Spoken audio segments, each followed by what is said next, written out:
meu nome é Estela, eu tenho 26 anos, eu sou biomédica. Desde sempre eu tive eu sentia um vazio muito grande, porque eu vinha de uma relação de pais separados, então eu sempre tinha eu era sempre dividida entre uma casa e outra, eu era sempre dividida entre um pai e outro, porque eles tinham uma relação meio conturbada naquela época, né? E eu sempre tinha essa vontade de preencher esse vazio com alguma coisa. E eu sempre quis ser cientista, assim, era meu sonho da vida. Então eu achava que a ciência ia me trazer felicidade. E aí eu comecei o curso de biomedicina, normal, decorreu tudo bem, até que terminei e não tinha o que fazer. Terminei e não tinha onde trabalhar, não tinha, né? O mercado estava ruim. Aí fiquei trabalhando, procurando bastante tempo um emprego na área que eu sempre quis. E aí encontrei no laboratório de uma faculdade onde eu queria, onde eu sempre quis estar. E aí eu cheguei lá e não era aquilo ainda. Eu estava no lugar que eu queria, onde eu queria, na hora que eu queria, mas não era aquilo. Só que com isso, o vazio parecia que aumentava. Então eu estava sempre triste, eu mesmo fazendo o que eu gostava, mesmo estando onde eu queria, não preenchia aquilo do jeito que eu imaginava. E eu comecei a pesquisar os meus sintomas, eu comecei a procurar aprender mais sobre aquilo. Falei com na época minha chefe é uma médica, né? Então ela me ajudou assim a ver que eu não estava bem e que eu precisava de uma ajuda. Só que a ajuda que ela e todo mundo queria que eu procurasse era uma ajuda psicológica, uma ajuda psiquiátrica, uma ajuda de médico. E o que o médico ia fazer? Ia me dar medicamento.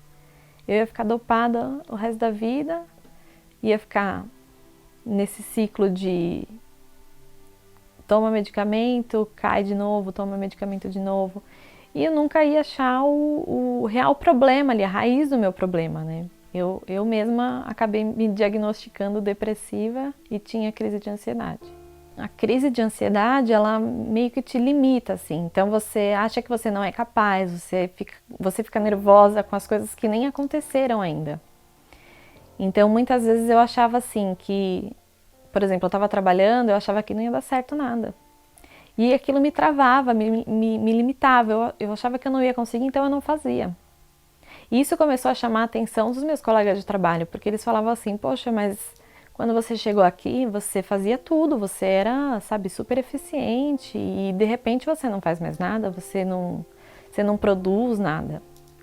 E foi a época que a minha chefe começou a conversar comigo para entender o que estava acontecendo de errado, né? O que eu tinha ali. Eu estava sozinha, triste, eu chorava, eu queria sumir. Eu queria desaparecer, porque na minha cabeça, se eu desaparecesse desse mundo, ia resolver. Então, a noite era péssimo. A noite era péssima. Eu dormia por cansaço, cansada de chorar, cansada de sofrer. Aí eu dormia. E muita gente às vezes me falava assim, mas você tem que ir numa igreja, você tem que procurar uma ajuda. Mas eu não acreditava naquilo. Então, na minha cabeça, para que eu ia procurar? Porque para mim não fazia sentido, eu não acreditava naquilo. Então não ia me ajudar. E principalmente a Universal, porque era assim, a igreja que eu mais falava mal, a igreja que eu mais tinha preconceito, que eu mais até propagava notícias falsas. Eu não conhecia realmente a igreja aqui dentro, eu nem entrava na igreja. Porque eu falava que eu tinha muito nojo, porque eu falava assim, é todo mundo ladrão, é todo mundo, isso daqui eles mentem para todo mundo. Eu não quero nem passar perto. E não entrava. Não entrava, imagina, nunca que eu ia procurar ajuda aqui, nunca. A minha vida indo de mal a pior, eu continuava depressiva, ia piorando essa depressão, colecionava fracassos na vida amorosa, no trabalho, em tudo. E até o momento que eu falei, não, eu preciso de ajuda, eu preciso fazer alguma coisa. Na época eu trabalhava com uma pessoa que frequentava a igreja, e eu até zombei dela, porque, como assim, ela, sabe, era cientista e frequentava uma igreja dessa, uma igreja de bandido. Então eu zombava dela. Mas nem por isso ela deixou de me convidar. Como ela sabia que eu estava tendo alguns problemas no relacionamento, ela também, ela me convidou para assistir uma reunião daqui, do templo. E aí, na época, eu até pensei, falei, bom, eu não tenho nada a perder. Eu não vou por mim, eu vou só para acompanhar porque ela não quer ir sozinha. Então, tudo certo, eu vou. Cheguei aqui, fiquei encantada. Encantada porque o templo já é lindo por si só, né? Então, quando começou a reunião, eu até cutuquei, minha amiga falava assim, mas o que você foi contar para esse homem? Por que você está falando da minha vida para ele? E ela falava, mas eu nem conheço ele, como assim? E aí eu, assim, tudo que saiu do altar aquela noite foi para mim. Falei naquela noite, eu falei assim, olha, eu não sei se o Senhor existe, eu não sei por que eu tô aqui, e eu não sei se o Senhor vai mudar a minha história, como esse homem tá falando. Mas se eu dormir essa noite, se eu passar essa noite e o dia de amanhã bem, eu volto aqui na semana que vem. Eu saí numa paz, eu saí numa alegria que eu sabia que ali tinha alguma coisa diferente. E aí aquela noite eu dormi assim, foi um sono tão tranquilo, foi uma coisa tão boa. E no dia seguinte eu acordei tão feliz. Mas tão feliz porque eu achava assim, poxa, eu acho que esse dia vai ser diferente. Eu fiquei aquela semana toda, a primeira semana toda pensando, poxa, mas isso vai tão contra tudo que eu acredito, isso vai tão contra tudo aquilo que eu aprendi. Porque a ciência não podia explicar isso pra mim.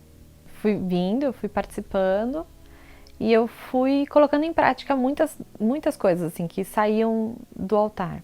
Então eu falei, bom, eu preciso entregar tudo, então vai ser tudo. Então eu terminei namoro, porque eu entendia que aquela pessoa não estava querendo seguir a mesma coisa que eu, não estava acreditando na mesma coisa que eu.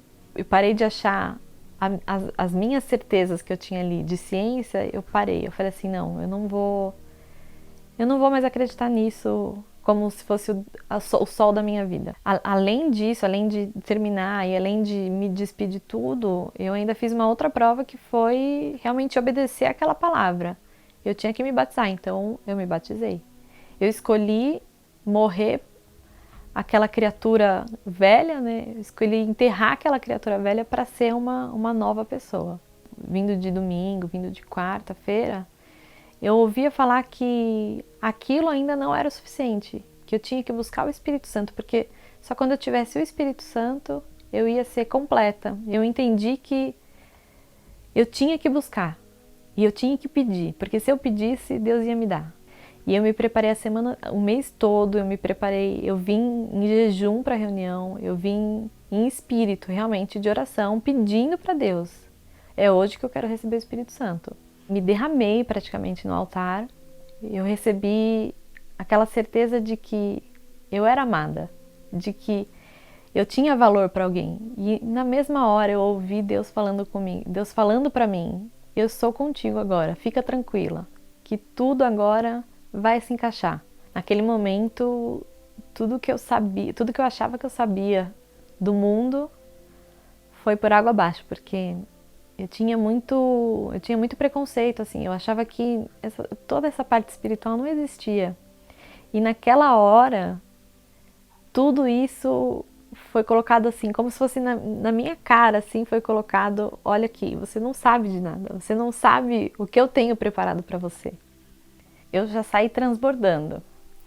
Eu saí com vontade de falar para, assim, todo mundo que eu encontrasse na rua, eu queria falar que aquela pessoa tinha valor, que aquela pessoa, que Deus era o caminho para ela, do mesmo jeito que foi para mim. E na mesma hora, assim, eu queria levar isso que eu tinha acabado de receber, eu queria levar para outras pessoas. Eu queria que outras pessoas experimentassem aquilo que eu estava recebendo ali naquela hora. Eu tinha a direção do que eu deveria falar, de como eu deveria agir, de como deveria ser o meu caráter aqui. Hoje eu sei que fé e ciência, elas podem caminhar juntas. O Espírito Santo hoje para mim é tudo. Sem ele eu não sou nada. Eu posso ter dinheiro, eu posso ter prestígio, eu posso ter tudo, mas se eu não tiver Espírito Santo, nada adianta. Se eu não tiver Espírito Santo, eu sei que eu posso ter tudo lá fora, mas eu não vou estar bem. E ao mesmo tempo, se eu tiver ele e não tiver nada lá fora, para mim já basta. Para mim vai dar tudo certo, eu sei que vai dar tudo certo. E o principal é que ele me garante, ele me promete um lugar que eu sei que vai ser o melhor lugar que eu vou poder estar, que é no céu.